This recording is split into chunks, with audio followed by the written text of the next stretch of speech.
সকলকে আমার অনেক ধন্যবাদ আমার চ্যানেলটিকে সাবস্ক্রাইব করার জন্য। যদি এখনও না করে থাকেন অবশ্যই সাবস্ক্রাইব করে দেবেন। আজ আলোচনা করব মেয়েরা কি তর্পণের অধিকারী। শুরু করা যাক। শাস্ত্রে কিছু কিছু জায়গায় উল্লেখ করেছে যে অপুত্রক বিধবার রমণী যদি হন তাহলে তিনি শ্বশুরকুলের এবং স্বামীর তর্পণ করার অধিকারিণী। এখানে আমার প্রশ্ন হলো, যে পুত্রবতী সধবা যার ভাই নেই অথবা ভাই থাকতেও কুলাঙ্গার এরূপ ভাই আছে, তাহলে কি সেই রমণী তার পিতামাতার তর্পণ করতে পারবে না? তাহলে প্রথমেই আমরা জেনে নিই পুত্র শব্দের অর্থ শাস্ত্রে কি বলছে। কলকাতার দ্য টেলিগ্রাফ হিন্দুদের মাঝে প্রচার অভিযান চালাচ্ছে যে দুর্গাপূজার অষ্টমীর পুষ্পাঞ্জলির সময় পুত্রান দেহি শব্দটি বদলে ফেলা হোক। এই কথাটি নাকি নারী পুরুষ বৈষম্যের দ্যোতক।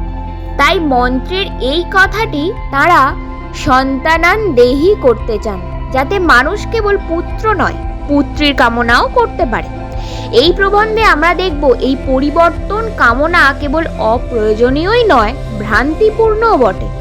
পুত্রান দেহি মানেই আমাদের পুত্র পুত্রী দাও।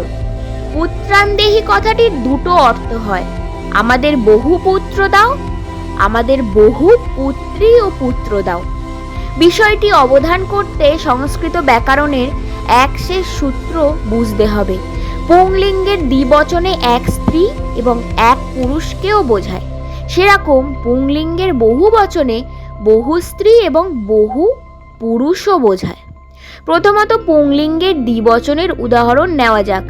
এক সুবিখ্যাত উদাহরণ হচ্ছে হংস, যার মানে দুইটি পুংহংস হতে পারে বা একটি হংস এবং একটি হংসী একত্রেও হতে পারে।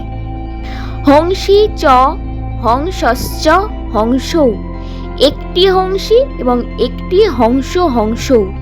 এইরকম আরও একটি উদাহরণ হচ্ছে পুত্রৌ, যার মানে হতে পারে দুই পুত্র বা একটি কন্যা এবং একটি পুত্র। আরেকটি বিখ্যাত উদাহরণ হলো পিতরৌ, এর মানে দুই পিতা হয় বা দুই পূর্বপুরুষ হয় অথবা মাতা পিতাও হয়। আরেকটি উদাহরণ রঘুবংশের প্রথম শ্লোকে কবিবর কালিদাস ব্যবহার করেছেন পিতরৌ।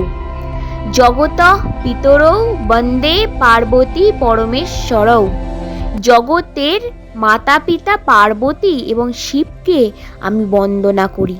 যেমন হংসাহা মানে বহু হংস এবং বহু হংস হংসী উভয়ই হতে পারে, তেমনি পুত্রাহা মানে বহু পুত্র এবং বহু পুত্র পুত্রী উভয়ই হতে পারে।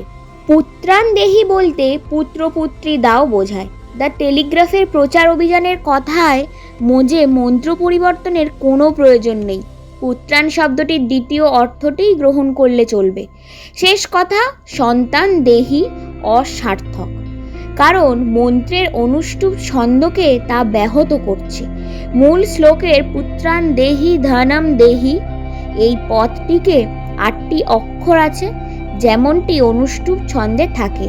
সন্তানান দেহি করলে 9টি অক্ষর হয়, কাজেই অনুষ্টুপ ছন্দ আর বজায় থাকে না।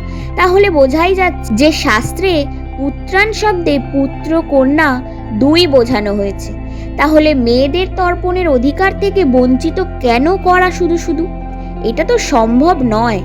সুতরাং মেয়েরাও তর্পণের অধিকারিণী। লেখায় শ্রী মলয় কৃষ্ণ গোস্বামী। ধন্যবাদ।